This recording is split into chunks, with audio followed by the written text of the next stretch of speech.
मित्रांनो नमस्कार. मी डॉक्टर शैलेंद्र देवांडू. मित्रांनो आखातामध्ये चाललेला जो संघर्ष आहे तो काही काळासाठी थांबला असला तरी तो पूर्णपणे संपलेला नाही. जी शस्त्रसंधी चालू आहे ती ऑलरेडी व्हेंटिलेटरवरती आहे, लाईफ सपोर्टवरती आहे. खुद्द अमेरिकेचे राष्ट्राध्यक्ष डोनाल्ड ट्रम्प यांनी बोलून दाखवलेलं आहे. ते हेही म्हणत आहेत, की आता कोणत्याही क्षणी ही शस्त्रसंधी संपेल आणि परत मोठ्या संघर्षाला देखील सुरुवात होईल. एकूणच सगळा जो वातावरण आहे ते अत्यंत तणावपूर्ण अशा प्रकारचं वातावरण आहे. स्टेट ऑफ हार्मोझचं जे ब्लॉकेड आहे ते अजूनही चालू आहे. ज्या स्टेट ऑफ हॉर्मुझमधनं प्रति दिवशी साधारणतः 200च्या आसपास ऑइल व्हेसल्स हे पास होत होते, तिथं साधारणतः 10 ते 12 व्हेसल्स हे आता पास होत आहे. म्हणजे अजूनही जो ऑइल सप्लाय आहे तो पूर्णपणे रेस्ट्रिक्टेड आहे आणि त्यामुळे जगाच्या चिंता वाढलेल्या आहेत. जवळपास 122 देशांनी आता ह्या संघर्षाला गृहीत धरून आपल्या देशांतर्गत धोरणांमध्ये, विशेष करून इंधनाच्या धोरणांमध्ये अनेक महत्त्वाचे बदल घडवून आणलेले आहेत, ज्याला आपण वॉर टाईम ॲडजस्टमेंट पॉलिसी असं म्हणतो. असा अनेक देशांनी स्वीकारलेला आहे. अनेक देशांनी एल-पी-जीच्या किंवा पेट्रोल डिझेलच्या वापरावरती निर्बंध आणलेले आहेत. ज्याला एनर्जी लॉकडाऊनसारखं देखील काही देश संबोधत आहेत. वर्क फ्रॉम होमसारख्या पॉलिसीज इंट्रोड्यूस केल्या गेल्या आहेत. मोबिलिटी रिस्ट्रिक्शनसारखे बदल किंवा त्या संदर्भामधली धोरणं आणली गेलेली आहेत. भारतामध्ये देखील पंतप्रधान मोदींनी या संदर्भामध्ये इंधनाचा जो वापर आहे तो अत्यंत सेन्सिटिव्हली केला जावा. त्याच्या बाबतीमध्ये ऑस्टिरिटी मेजर्स काय-काय आहेत या संदर्भामधलं आवाहन हे सगळ्यांना केलेलं आहे आणि यातनं एक परिस्थिती दिसून येते आहे, की येत्या काळामध्ये इंधनाची जी परिस्थिती आहे ती आणखीनही बिकट होण्याची शक्यता नाकारता येत नाहीये. मित्रांनो, हा जो संघर्ष चाललेला आहे, हा अजून किती काळ चालेल हे सध्या सांगणं अवघड आहे. पण कधी ना कधी तो संघर्ष संपेल आणि तो स्टेट ऑफ हॉर्मुझचं ब्लॉकेड देखील रिलीज होईल. मात्र ह्या सगळ्यातनं आपण काय शिकलं पाहिजे आहे? जगाने काय शिकलं पाहिजे आहे? आणि विशेष करून भारताने काय शिकलं पाहिजे आहे? हा अतिशय महत्त्वाचा आणि कळीचा प्रश्न आहे आणि तो म्हणजे आपल्याला जो भारत, ज्याला आपण ऑइल डिपेंडेंट अशा स्वरूपाची कंट्री म्हणतो, आपण आपल्या गरजेच्या 85% तेल हे आपण आयात करतो आहोत. ऑलमोस्ट आपल्या गरजेचा जो गॅसचा आहे, मग तो एल-पी-जी आहे, 56% एल-पी-जी आपण आखातामधनं आयात करतो. स्टेट ऑफ हॉर्मुझमधनं ऑलमोस्ट 22% पर्यंत जो आपल्याला येणारं तेल, एल-एन-जी असेल, सी-एन-जी असेल, एल-पी-जी असेल, याचा सप्लाय त्या ठिकाणी होत असतो आणि आपण पूर्णपणे ऑइल डिपेंडंट आहोत. आशिया खंडातला सेकंड लार्जेस्ट ऑइल इम्पोर्टर देश म्हणून आपण आहोत. मागच्या वर्षी आपण $150 अब्ज एवढा प्रचंड पैसा तेलावरती हा खर्च केलेला होता. तेव्हा तेलाची किंमत ही ऑलमोस्ट $60 to $70 ब्रेंट क्रूड ऑइलची किंमत होती.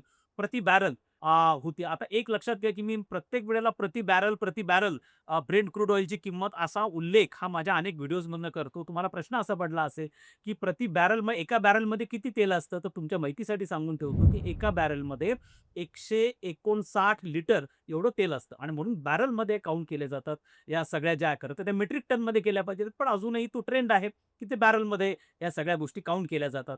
आणि भारतासारखा देश आहे ज्याचं कन्झम्पशन प्रचंड मोठं आहे. आपल्याला प्रति दिवशी 50 लाख बॅरल म्हणजे 5 मिलियन बॅरल्स ही आपली दर दिवसाची गरज आहे आणि चायनानंतर सेकंड लार्जेस्ट इम्पोर्टर हा भारत आहे. मग आपण ह्या संपूर्ण संघर्षामधनं काय शिकलं पाहिजे आहे? तर भारतासाठीचा सगळ्यात मोठा धडा काय आहे? तो म्हणजे आपण आपल्याकडचं जे ऑइल आहे त्याची साठवून ठेवण्याची जी क्षमता आहे, ज्याला आपण पेट्रोलियम रिझर्व्ह असं म्हणतो. हे रिझर्व्ह जे आहेत आपल्याकडे, याची क्षमता भारताने वाढवणं अत्यंत गरजेचं आहे. आणि ही जोपर्यंत आपण वाढवणार नाही, तोपर्यंत आपल्याला अशा स्वरूपाच्या समस्यांचा त्रास हा होतच राहणार आहे भविष्यामध्ये. कारण ऑइल ही आपली बेसिक कमोडिटी आहे आणि त्याच्यामधनं आपले सगळे म्हणजे विकसित भारत असेल, विकसित महाराष्ट्र असेल, आपल्या औद्योगिकरणाच्या असतील, प्रत्येक गोष्टी भारताशी निगडीत. भारतातली महागाई, या सगळ्या गोष्टी सर्वसामान्यांचं आयुष्य देखील तेलाशी निगडीत आहे, पेट्रोल डिझेलशी निगडीत आहे.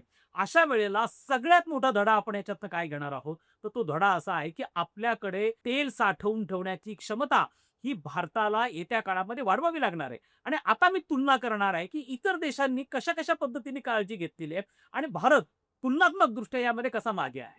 आता आपण बघू, की साधारणतः या बाबतीमधला याचं गांभीर्य जे आहे ते वेस्टर्न पॉवर्सनी, विशेष करून अमेरिकेने अगदी दुसऱ्या महायुद्धामध्येच ओळखलेलं होतं. दुसऱ्या महायुद्धामध्ये देखील जी ऑइलची सप्लाय चेन आहे ती देखील अशाच काही प्रमाणामध्ये डिस्टर्ब झालेली होती. त्यावेळेला हा जो संपूर्ण ऑइलचा जो सप्लाय आहे, ज्या सप्लायमध्ये जे चोक पॉइंट्स आहेत, मी चोक पॉइंटचा उल्लेख केला. स्टेट ऑफ हॉर्मुझ हा सप्लाय चेन मधला चोक पॉइंट आहे. त्याचप्रमाणे मलाक्का स्ट्रेट हा चोक पॉइंट आहे. स्टेट ऑफ तैवान हा चोक पॉइंट आहे.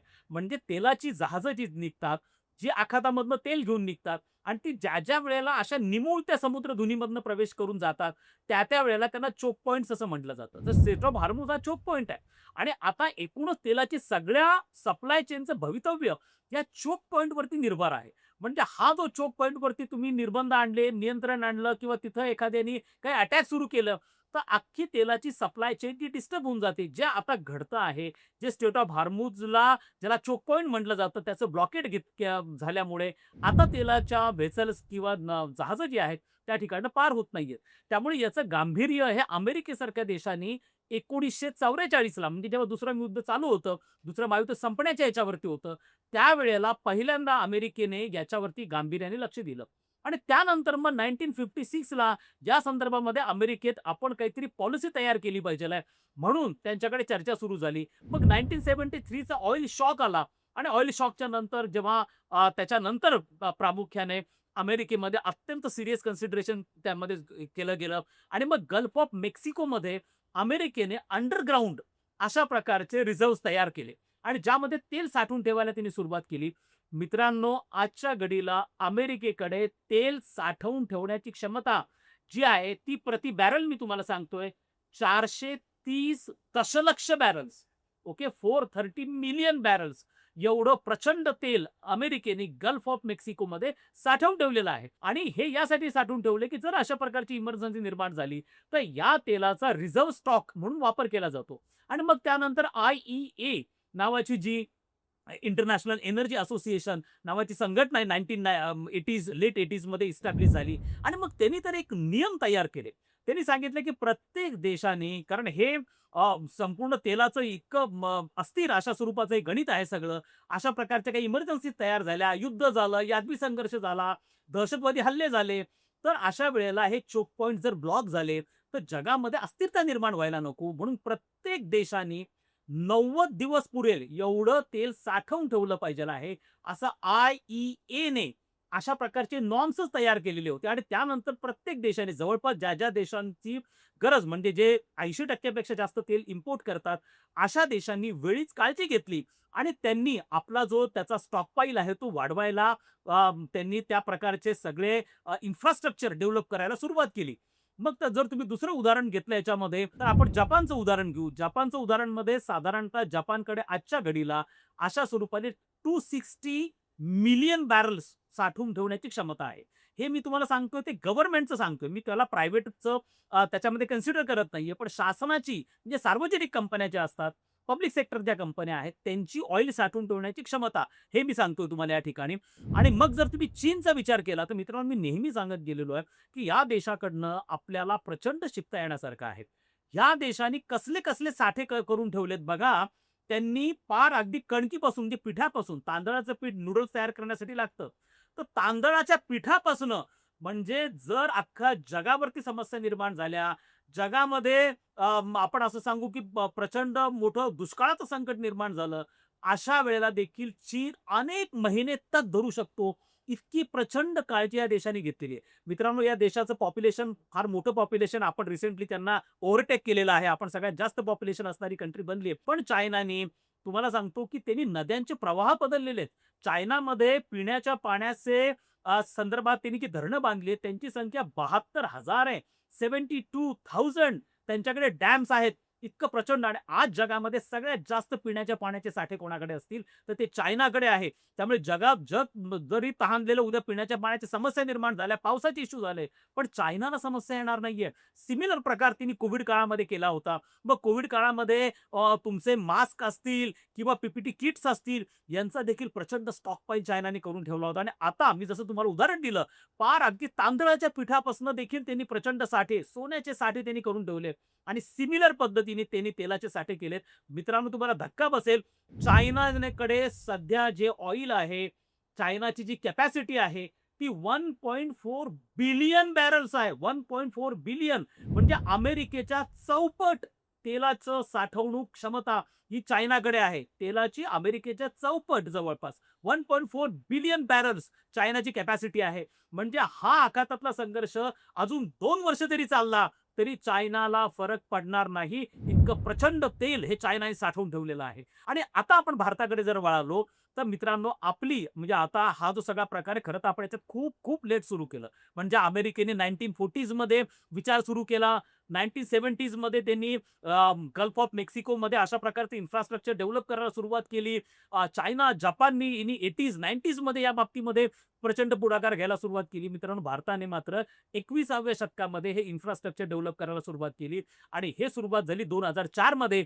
त्यावेळेला तत्कालीन पंतप्रधान अटल बिहारी वाजपेयी होते आणि त्याला अत्यंत सिरियस थॉट दिला गेला आणि आपण पहिल्या फेजचं बांधकाम जे आहे त्या संदर्भातली पॉलिसीची डिसाईड केली गेली 2004 ला आणि नंतर मग युपीए गव्हर्नमेंटच्या काळामध्ये त्याला डेव्हलप केलं गेलं आणि मग नंतर 2019 मध्ये याची पहिली फेज जी आहे ती पूर्ण झाली आणि मग त्याला देशाला डेडिकेट करणं जे आपण म्हणतो की लोकार्पण ज्याला म्हणतो ते पंतप्रधान नरेंद्र मोदींनी केलं 2019 मध्ये. आणि ती जी आपली फर्स्ट फेजची कॅपॅसिटी मित्रांनो ती आहे 39 million barrels. Okay, 39 million barrels ही भारताची गव्हर्नमेंटची, सार्वजनिक म्हणतोय मी, प्रायव्हेट आणि सगळं धरून ती खूप होती आणि मग ती 74 डेज पर्यंतचा आपला साठवण्याची आपली क्षमता आहे. पण मी केवळ सार्वजनिक कंपन्यांची म्हणतो, गव्हर्नमेंटची जी म्हणतोय ती साठवून ठेवण्याची आहे 39 मिलियन बॅरल्स. ती जपानची आहे 240 मिलियन, अमेरिकेची आहे 460 मिलियन आणि चीनची आहे 1.4 बिलियन. त्याच्या कंपॅरिझन मध्ये भारताची 39 मिलियन बॅरल्स ही साठवून ठेवण्याची क्षमता आहे आणि त्यामुळे ती वाढवणं अत्यंत गरजेचं आहे. आता मित्रांनो या दृष्टिकोनातनं भारताला सगळ्यात मोठा धडा काय घ्यायचा आहे याच्यामधनं, तर आपली ही साठवून ठेवण्याची, तेल साठवून ठेवण्याची क्षमता ही आपल्याला वाढवून ही साधारणतः 200 मिलियन बॅरल्स पर्यंत किमान गव्हर्नमेंटची घेऊन गेलं पाहिजे. आता आपल्याकडचा जो गव्हर्नमेंटचा स्टॉक पाहिला आहे तो आपल्याला वाढवणं अत्यंत गरजेचं आहे. त्याच्यासाठी 3 मोठे रिझर्व्ह म्हणजे बंगलोरला तयार केला गेला, ओरिसामध्ये एक चालू आहे, कर्नाटकमध्ये चालू आहे, राजस्थानमध्ये आता डेव्हलप करण्याचं चालू आहे. हे आपल्याला तात्काळ वाढवणं अत्यंत गरजेचं आहे आणि त्या दृष्टिकोनातून पंतप्रधान नरेंद्र मोदी यांचा नुकताच 15 मेला ते UAE या देशाच्या दौऱ्यावरती गेलेले होते. सगळ्यांना आश्चर्य वाटलं. खरं तर त्यांचा 5 दिवसाची जी त्यांची यात्रा आहे ती युरोपची यात्रा होती. पण त्या यात्रेमध्ये ते केवळ 2.5 तासासाठी 2.5 hours 2.5 तासासाठी ते UAEला गेले आणि ते UAEच्या शेखना भेटले आणि यामध्ये एक अत्यंत महत्वाच्या करारावरती स्वाक्षरी झाली आणि हा करार फार एकूण 5 करार झालेत. त्या करारावरती मी आता सध्या बोलणार नाही कारण माझा विषय हा फक्त तेलाची साठवून ठेवण्याची भारताची क्षमता कशी वाढावी या दृष्टिकोनात असल्यामुळे एक अतिशय ऐतिहासिक करार भारताने UAE बरोबर केला जेव्हा पंतप्रधान नरेंद्र मोदी त्या ठिकाणी गेले आणि त्या ठिकाणी UAEची जी नॅशनल ऑइल कंपनी ज्याला ॲडनॉक असं म्हणतात, या कंपनीने भारतामध्ये ऑलरेडी काही मंगलोरमध्ये त्यांनी तेल साठवून ठेवायला सुरुवात केलेली. भारताला रिझर्व्ह स्टॉक फाईल म्हणून ते वापरता येईल. आता त्यांनी 30 मिलियन बॅरल्स भारतामध्ये ते तेल साठवून ठेवणारी ॲडनॉक जी कंपनी आहे तिच्याबरोबर ॲग्रीमेंट झालेला आहे आणि पुढच्या काळामध्ये हीच कंपनी भारतामध्ये विशेष करून साऊथ इंडियामध्ये ज्या आपल्याकडे जे इन्फ्रास्ट्रक्चर तयार केलेलं आहे, अंडरग्राउंड इन्फ्रास्ट्रक्चर तयार केलेलं आहे, अंडर सी इन्फ्रास्ट्रक्चर तयार केलेलं आहे, यामध्ये ते 30 मिलियन म्हणजे आता आपली कॅपॅसिटी काय 39 मिलियन, त्याच्यामध्ये 30 मिलियन ऍड होणार. बघा हे आपल्याला आणखीनही वाढवणं येत्या काळामध्ये गरजेचं, पण आपली ही एक अतिशय महत्वाची सुरुवात आहे. त्यामुळे UAE सारखा देश भारतामध्ये पुढच्या काळामध्ये 30 मिलियन म्हणजे 3 कोटी बॅरल्स हे भारतामध्ये ते साठवून ठेवणार आहेत आणि हे अतिशय महत्वाचा ऐतिहासिक करार आहे हा आणि त्या दृष्टिकोनातनं या संपूर्ण भेटीकडे पाहिलं गेलं पाहिजे. मग त्याच्यानंतर आपल्या LPGच्या सप्लाय संदर्भातला करार झाला, डिफेन्स ॲग्रीमेंट झाला, स्ट्रॅटेजिक पार्टनरशिपच्या संदर्भामध्ये अनेक टॉक झाले, पण सगळ्यात महत्वाचा करार जो होता तो UAEने घेतलेला निर्णय की येत्या काळामध्ये UAE 3 कोटी बॅरल्स तेल भारतामध्ये साठवून ठेवणार आहे आणि ही आपल्यासाठी फार महत्वाची बाब आहे. आपल्याला ही क्षमता येत्या काळामध्ये आणखीन वाढवणं हे अत्यंत गरजेचं आहे. आता पब्लिक आणि प्रायव्हेट असे मिळून जर आपण म्हटलं तर साधारणतः ती क्लोज टू 300 मिलियन पर्यंत येते. आपल्याकडची जी साठवून ठेवण्याची क्षमता आहे ती, पण ती 74 डेज पर्यंत जाते. परंतु केवळ गव्हर्नमेंटचा आपण हा स्टॉक वाढवणं गरजेचं आहे, जो निदान चायना नाही पण जपानच्या इक्विव्हॅलंट आपण जाऊ शकू, निदान अमेरिका नाही पण निदान जपानच्या इक्विव्हॅलंट जाऊ शकू, एवढा तरी प्रयत्न आपल्याकडनं होणं गरजेचं आहे. त्या दृष्टिकोनातनं UAE बरोबर आपला रिसेंटली झालेला जो ॲग्रीमेंट आहे तो ऐतिहासिक आहे, महत्वाचा आहे. गेम चेंजर ठरणार आहे आणि भारताने या संपूर्ण संघर्षामधनं आता शिकलं पाहिजे. जसं डिफेन्समध्ये आपण शिकलं पाहिजे की मॉडर्न स्टेट ऑफ वॉर जे आहे किंवा मॉडर्न जे आधुनिक युद्धाचं तंत्रज्ञान जे आहे, जे आपल्याला हे सांगतं आहे की भविष्यातले जे संघर्ष आहेत, यामध्ये सगळ्यात जास्त वापर हा ड्रोनचा होणार आहे. जो आता आपण बघितलं इव्हन ऑपरेशन सिंदूरमध्ये देखील ड्रोनचा वापर मोठ्या प्रमाणावर झाला. आता रशिया युक्रेन संघर्षामध्ये देखील ड्रोनचा वापर मोठ्या प्रमाणावर होतो आणि इराणकडनं अमेरिका आणि इस्रायलचा सामना हा प्रामुख्याने ड्रोनच्या माध्यमातून होतोय. त्यामुळे जसं ड्रोन टेक्नॉलॉजी वरती भारताने येत्या काळामध्ये भर देणं गरजेचं आहे. तशाच पद्धतीने आपल्याला भारताचा स्टॉकपाईल जो आहे, आपला जो पेट्रोलियम रिझर्व्ह आहे, त्याची क्षमता भारताला वाढवावी लागेल. कारण आता हा स्टेट ऑफ हॉर्मुझचा ब्लॉकेट झाला, हा सुटेल भविष्यामध्ये. पण इस्लामिक जगतामध्ये अशा प्रकारचे अस्थिरतेचे किंवा असे धक्के सातत्याने बसत असतात. तिथं सत्तांतर होत असतात, यादवी युद्ध होत असतात, दहशतवादी हल्ले त्या ठिकाणी होत असतात. त्यामुळे तो अतिशय अस्थिर अशा प्रकारचा पार्ट आहे आणि आपली डिपेंडन्सी त्याच्यावरती प्रचंड मोठ्या प्रमाणावरती असल्यामुळे भारताला तेल साठवून ठेवण्याची क्षमता वाढवण्याशिवाय दुसरा पर्याय नाहीये.